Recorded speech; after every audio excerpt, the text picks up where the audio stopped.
الذين يأكلون الربا لا يقومون إلا كما يقوم الذي يتخبطه الشيطان من المس. ذلك بأنهم قالوا إنما البيع مثل الربا وأحل الله البيع وحرم الربا. فمن جاءه موعظة من ربه فانتهى فله ما سلف وأمره إلى الله ومن عاد فأولئك أصحاب النار هم فيها خالدون. يمحق الله الربا ويربي الصدقات والله لا يحب كل كفار أثيم. جو لوگ سود کھاتے ہیں ان کا حال اس شخص کا سا ہوتا ہے جسے شیطان نے چھو کر باولا کر دیا ہو، اور اس حالت میں ان کے مبتلا ہونے کی وجہ یہ ہے کہ وہ کہتے ہیں تجارت بھی تو ہر سود ہی جیسی چیز ہے، حالانکہ اللہ نے تجارت کو حلال کیا ہے اور سود کو حرام۔ لہٰذا جس شخص کو اس کے رب کی طرف سے یہ نصیحت پہنچے وہ آئندہ کے لیے سود خوری سے باز آ جائے، تو جو کچھ وہ پہلے کھا چکا سو کھا چکا، اس کا معاملہ اللہ کے حوالے ہے۔ جو اس حکم کے بعد پھر اسی حرکت کا اعادہ کرے وہ جہنمی ہے جہاں وہ ہمیشہ رہے گا۔ يمحق الله الربا ويربي الصدقات والله لا يحب كل كفار عظيم۔ اللہ سود کا مٹھ مار دیتا ہے اور صدقات کو نشو نما دیتا ہے، اور اللہ کسی ناشکر بدعمل انسان کو پسند نہیں کرتا۔ ان الذين آمنوا وعملوا الصالحات وأقاموا الصلاة وآتوا الزكاة لهم أجرهم عند ربهم ولا خوف عليهم ولا هم يحزنون۔ ہاں، جو لوگ ایمان لے آئے اور نیک عمل کریں اور نماز قائم کریں اور زکوٰۃ دیں، ان کا اجر بے شک ان کے رب کے پاس ہے، ان کے لیے کسی خوف اور رنج کا موقع نہیں ہے۔ صدق اللہ العظیم۔ آیات 275 سے لے کر 277۔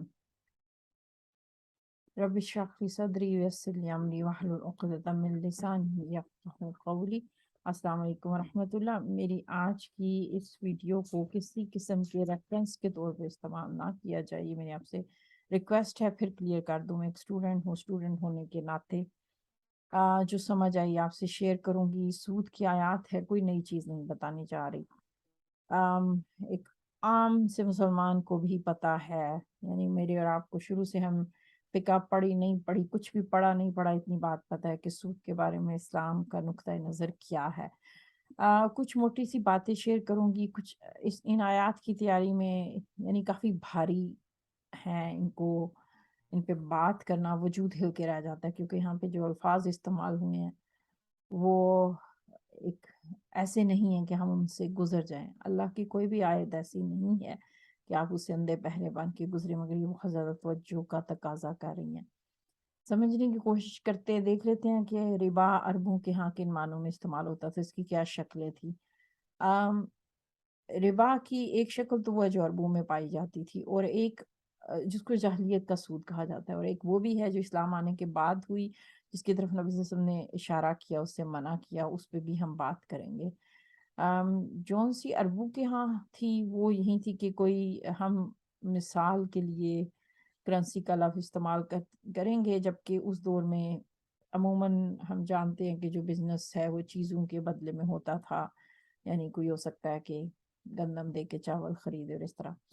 اب فرض کیجئے کوئی کسی کو چاندی یا دینار کی شکل میں قرض دیتا، تو اس قرض کا اس جو مقروض ہے وہ کرایہ ادا کرتا رہتا تھا، مگر اس کرائے کی ادائیگی سے جو اصل رقم ہے اس میں کوئی کمی بیشی نہ ہوتی۔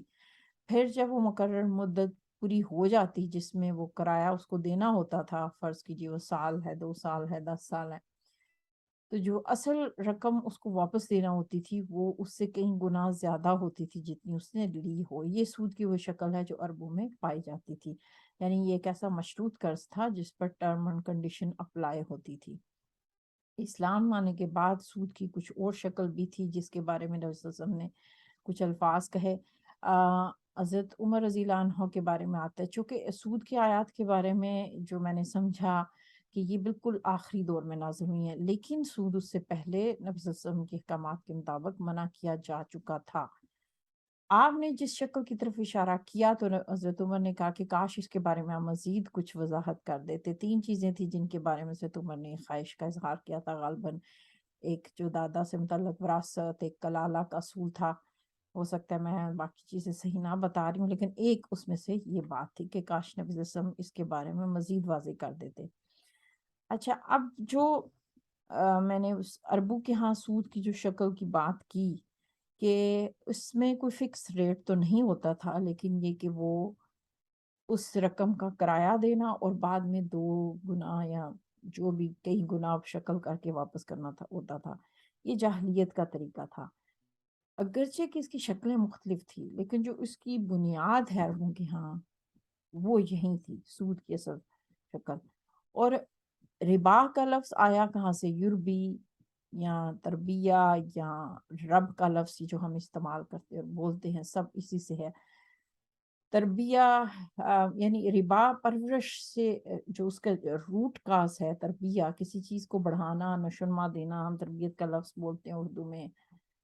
رب العالمین، رب پرورش کرنے والا، پالنے والا، کسی چیز کو بڑھانا. تو چونکہ اس میں رقم بڑھتی ہے تو اس کے لیے اس کے ہاں ربا کا لفظ استعمال ہوا، کیونکہ وہ فرد بڑھا کے لے رہا ہے. 2 قسم کی شکلیں ہوتی تھی بزنس میں. ایک تو ہو گیا کہ آپ قرض لے رہے ہیں، ادھار کوئی چیز لے رہے ہیں. ایک ہوتا ہے کہ کوئی چیز خرید رہا ہے لیکن ادائیگی وہ بعد میں کرے گا، جس کو ہمارے ہاں بائی ناؤ اور پے لیٹر کا نام دیا جاتا ہے. اس پر بھی سود اپلائی ہوتا تھا. تو اب اربوں کے ہاں فرض کیجئے کہ اگر 2 سال کی مدت طے ہوئی ہے اور وہ بندہ واپس نہیں کر سکتا تو وہ پھر اس پہ مزید اضافہ کرتے چلے جاتے تھے.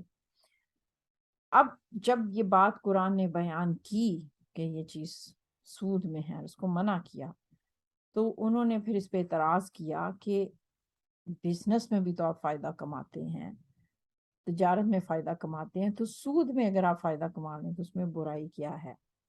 یہ وہ چیز ہے جس کو قرآن نے یہاں پہ کوٹ کیا. اب اگر اس کے حوالے سے آپ فقہی بات دیکھیں یا سمجھیں، میں اس پہ نہیں چاہوں گی، پلیز آپ کو کوئی بھی کنفیوژن ہے آپ اپنے لوکل علماء سے رابطہ کریں. کچھ چیزیں جو اس دوران نعمان علی خان نے سمجھائی ہیں کہ عربوں میں اجناس کا تبادلہ ہوتا. نبی صلی اللہ علیہ وسلم کی حدیث کی کئی حدیث بارے میں آئیں، جیسے دودھ کے بدلے دودھ، سونے کے بدلے سونا، چاول کے بدلے چاول. اس طرح کر کے وہ ویلیو کے حساب سے یہ اصول چلتا تھا. پھر علماء نے اس پہ بہت ڈیبیٹ کی کہ وہی چیزیں ہوں گی جن کو ناپا یا تولا جا سکتا ہو، یا کیا صرف کھانے والی ہوں گی، یا دوسری بھی چیزیں ہو سکتی ہیں، یا وہ چیزیں کہ جن کو سٹور کیا جا سکتا ہو. یہ ساری وہ فقہی تفصیلات آ جاتی ہیں کہ چاندی کے بدلے سونا کوئی لینا چاہے اس پہ کیا اصول ہوگا. میں اس پہ بات نہیں کر رہی. قرآن نے اس کو اس طرح سے ڈیفائن نہیں کیا. آپ کو اس میں حدیث ملیں گی، آپ کو علماء کے فقہ مل جائے گا، جس کو جو بھی تفصیل جاننا ہے. اس پہ بہت کام ہو چکا. مجھے جو بات شیئر کرنی ہے، جو سمجھنی ہے، وہ یہ کہ قرآن نے جو بات کی ہے نا وہ ایسی ہے کہ انسان کانپ اٹھتا ہے. یعنی اس کو اتنا بڑا جرم کیوں کہا گیا؟ آج یہ قرض کی شکل عام ہے، بینک سے سبھی لوگ لون لیتے ہیں. قرآن نے جہاں جو اگزامپل بیان کی کہ سود کھانے والے شخص کا حال ایسے کہ گویا کسی نے وہ کھڑا نہیں ہوتا، لا یقومون، وہ کھڑا نہیں ہوتا، کہ جیسے ایسے شخص کھڑا ہو جس کو شیطان نے ٹچ کر دیا. کھڑا ہونا، لا یقومون، قیام کا لفظ ہم سنتے ہیں، پڑھتے ہیں، نماز میں آتا ہے. عربوں ہیں قیام صرف کھڑے ہونے کو نہیں کہتے، بلکہ اس سے مراد کسی چیز کا مضبوط بنیادوں پہ ٹھہر جانا، فرم ہونا، اسٹیبلش ہو جانا، ان معنوں میں کھڑا ہونا کہتے ہیں. تو اب سود میں کیا چیز اسٹیبلش ہو رہی ہے، کیسے کھڑے ہو رہے ہیں؟ مثلا کسی کا اگر ہم کسی کے گھر گئے ہیں، اس کا عالی شان گھر ہے، گاڑی ہے، بزنس ہے، اس سود پہ کھڑا ہے. اب دیکھنے والی آنکھ کو تو وہ اسٹیبلش دکھ رہا ہے. اور ہم انسان ہے نا، زین للناس حب الشہوات، ہمارے لیے تو یہ دنیا مزین کی گئی ہے. ہم جاتے ہیں دیکھتے ہیں کہ بھائی سودی قرض لے کے اتنا اچھا لائف سٹائل گزار سکتا ہے انسان، اتنا کچھ ہے، تو واٹس اے بگ ڈیل، ہم بھی لے لیتے ہیں. پھر جب ضرورت پوری ہو جائے گی تو چھوڑ دیں گے، لیکن پہلی سیڑھی چڑھنے کے لیے تو لینا پڑتا ہے.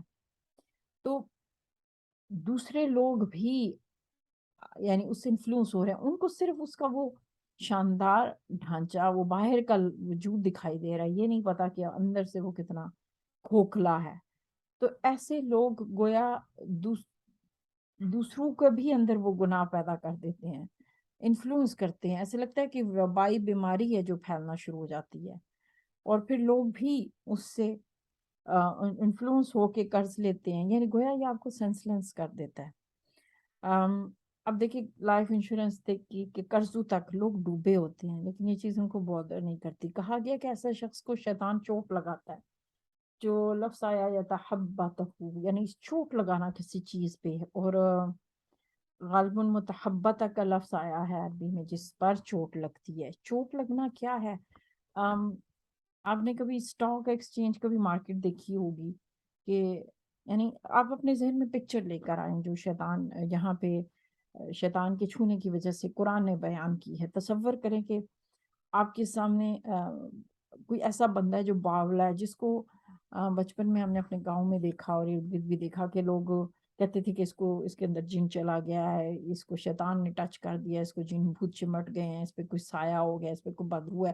اور وہ شخص اپنے ہوش و حواس میں نہیں ہوتا تھا، دوسری زبانیں بولنے لگنا، ایسی حرکتیں کرنا جو انسان نہیں کر سکتا. تو ہم لوگ کہتے تھے کہ یہ مجنون ہو گیا. تو اس کو آپ ریلیٹ کریں سود کھانے والے سے، اور اگر آپ کو لگتا ہے کہ نہیں سود کھانے والے تو نارمل ہمیں چلتے پھرتے دکھتے ہیں، تو وہ اگر آپ کبھی دیکھیں جو کرنسی ایکسچینج یا جو مارکیٹ اور بزنسز کی میں لوگ بیٹھ کے اسکرینیں لگی ہوتی ہیں، میں نے ٹی وی پہ ہی دیکھا ہوتا ہے، اور چیخ رہے ہوتے ہیں لوگ، بولیاں لگا رہے، چیخ رہے ہوتے ہیں، لگ ہی نہیں رہا ہوتا یہ انسان، ایسے لگ رہا ہوتا ہے واقعی ان کو باولا کر دیا.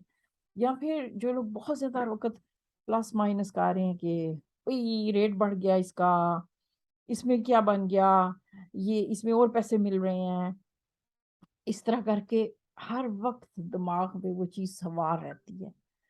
اور یعنی پیسے کے پیچھے اس قدر ان پہ چھا جاتے ہیں کہ، اور سود کھانے والے لینے والے وہ لوگ ہیں جن کے پاس اس قدر پیسہ ہے، بینکوں کے مالک ہیں، کہ وہ پیسہ استعمال کرنے کے لیے ان کو 60-70 زندگیاں چاہیے. لیکن حالت یہ ہے کہ ان کو حل من مزید، اور کہاں سے ملے، ہر وقت ان کا دماغ اس کی طرف چلتا رہتا ہے. ایک بائی دا وے بات کر دوں، یہاں پہ آ جاتی ہے بات کہ ہم بچپن سے سنتے کہ فلانے میں جن چلا گیا اور یہ وہ. میں نہیں جانتی کیا حقیقت ہے، لیکن میں اکثر سوچا کرتی تھی کہ اگر کسی کے اندر جن چلا گیا، وہ جن ہی اس سے سب کچھ کروا رہا ہے، شیطان ہی کروا رہا ہے. ایک لحاظ سے تو شخص کی موجی ہے نا، قیامت والے دن کھڑا ہو کے کہہ دے گا کہ میرے اعمال کا میں تو ذمہ دار نہیں ہوں، اللہ تعالیٰ مجھ سے تو حساب لے ہی نہیں سکتے، کیونکہ میں نے جو کیا وہ تو شیاطین سے کہنے سے کیا. اور یہ بلیم گیم کو قرآن نے بہت جگہ مینشن کیا ہے. قرآن نے ساتھ ہی بار بار یہ کہا کہ تمہارا زور نہیں چلے گا. شیطان کو یہ وارننگ دی گئی تھی. اور الذی یوسوس فی صدور الناس، اس کا اختیار یہیں پہ رکھا گیا کہ سینوں میں وسوسے ڈالے. یہ نہیں کہا فی قلوب الناس کہ دلوں میں وہ گھس جائے. اگر وہ دل میں گھس سکتا ہوتا نا تو ہمارا کلمہ چھین کے ایک لمحہ نہ لگاتا اور لے جاتا، کسی کو وہ حالت ایمان پہ مرنے ہی نہ دیتا. تو اس کا قلب پہ اختیار ہی نہیں، اس کا اختیار وسوسوں پہ. ہاں کچھ لوگوں کو وہ زیادہ لیول پہ بودر کرتا ہے اور ان کو وہ زیادہ ٹچ کرتا ہے، اسی لیے ہم اذکار کے ذریعے اپنی حفاظت کرتے ہیں. لیکن یہ کہنا کہ تو کو اتنا اختیار ہے کہ وہ آپ کے جسم پہ پورا کنٹرول کر لے، تو پھر قرآن نے کہا ہے کہ جب انسان یہ مائنڈ سیٹ کہے گا کہ مجھ سے نہیں، شیطان سے پوچھو اس کا قصور ہے، تو شیطان یہ کہے گا لا تلومونی لوموا انفسکم، مجھے بلیم نہ کرو، آج اپنے آپ سے کرو. تو قرآن کی جو کانسیپٹ ہے وہ اس سے کنٹراڈکٹ کرتا ہے. اگین یہ میرا کوشچن ہے، آئی ڈونٹ نو اس کو اگر آپ کنٹراورسی سمجھتے ہیں. لیکن coming back to the point کہ دیکھیں کہ ایک شخص جو سود کے اندر، پیسے کے اندر اس قدر گھس چکا، بات یہ کہ پیچھے قرآن نے بات کی بار بار، ہم اتنی زیادہ ہم نے آیات کی صدقے کی پڑھی، مدد کرنی ہے کیسے کرنا ہے، اس پہ اتنا بڑا اللہ نے لیکچر دیا کہ یہ مائنڈ سیٹ ہونا چاہیے ہمدردی کا، انسانیت کا، ایک دوسرے کی مدد کا. سود وہ سب ختم کر دیتا ہے، اس میں انسان سیلفش ہو جاتا ہے. تو اسلام جب اللہ تعالیٰ اتنی تفصیل سے بات کر رہا ہے، اور پھر اگر کسی کا دل نہ بسیجے، پھر کوئی ڈیبیٹ کرنا چاہے کہ کہتے ہیں کہ ان البیع مثل الربا، کہ تجارت بھی تو سود جیسی، ان کی چلاکی دیکھے کہ سکے کو نا فلپ کرنے کی کوشش کی ہے. بات سود کی ہو رہی ہے لیکن سود کا لفظ پہلے نہیں لے کر آئے، بزنس کا پہلے لے کر آئے ہیں. گویا جیسے ایک بندہ، یعنی اللہ تعالیٰ ایک چیز کو بہت زیادہ ہائی لائٹ کر رہا ہے. آپ کے ساتھ بھی ہوا ہوگا کہ آپ ایک چیز کو بہت زیادہ کنورسیشن میں ایک چیز پہ بات کر رہے ہیں، اور سننے والا آپ کو ٹویسٹ کرنا کہ بالکل دوسری بات کی طرف لے جائے، اس کو اگنور کر کے. تو گویا اگلا جو ہے نا وہ ایک مینپولیٹ کرنا چاہ رہا ہے.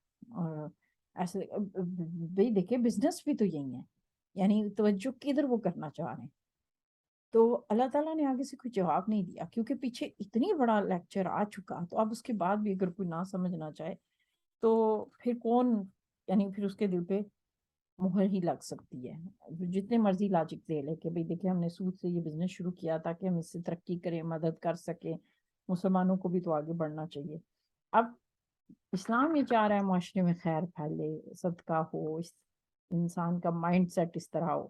تو اللہ تعالیٰ اب اس کی صفائیاں نہیں دے رہا، بس دو ٹوک بات کہ دیکھو اللہ نے تجارت کو حلال کیا، سود کو حرام کیا ہے. اب جس کے پاس معیزہ وہ وصیت، وہ واز جو دل کو نرم کر دے.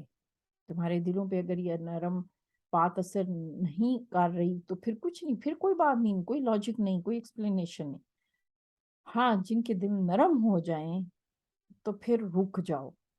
پھر چاہے اس کے بعد تمہارا نقصان ہو، لوگ طنز کریں، اپنے گھر والے روکیں کہ اچھا جی بڑے مولوی بن گئے ہو، اب تم ہمیں اسلام سکھاؤ گے، یا نقصان ہو. یہ پہلا معاملہ تو اللہ کی طرف وہ چھوڑ دیں. ظاہر ہے دیکھیں ایسا نہیں ہے کہ ہر شخص فوراً لوگ آہستہ آہستہ عبادات کی طرف آتے ہیں. ہدایت اور دلوں کو پڑھنا کسی بھی سٹیج پہ ہو سکتا ہے. تو کوئی کسی بھی وقت بدلنا چاہے تو it's never too late. میں جانتی ہوں کسی خاتون نے کہا کہ میرے گھر کے مرد سود لیتے تھے تو مجھے احساس ہوا، تو میں نے اس سلسلے میں روزانہ 2 نفل حاجت کے پڑھنے شروع کر دیے، اپنے گھر کے مردوں کو ایجوکیٹ کیا.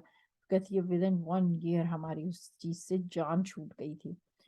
اب بات یہ ہے کہ اتنی وارننگز کے بعد یہاں پہ جو الفاظ آئے کسی اور جگہ نہیں آئے. حرام کام کے ساتھ فوراً اصحاب النار کہا گیا ہو، ہاں کفر شرک اس طرح کے بڑے گناہ، لیکن یہاں سود کا ایک واحد عمل ہے کہ جہاں کہا گیا کہ وہ اصحاب النار آگ والے ہیں اور اس میں ہمیشہ رہیں گے. یعنی یہ ایک عمل ان کو آگ والا بنا رہا ہے.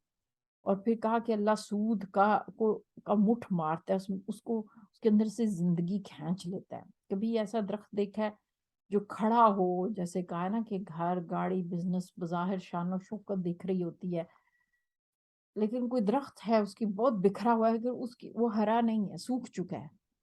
وہ درخت دیکھنے میں ڈراؤنا ہی لگے گا.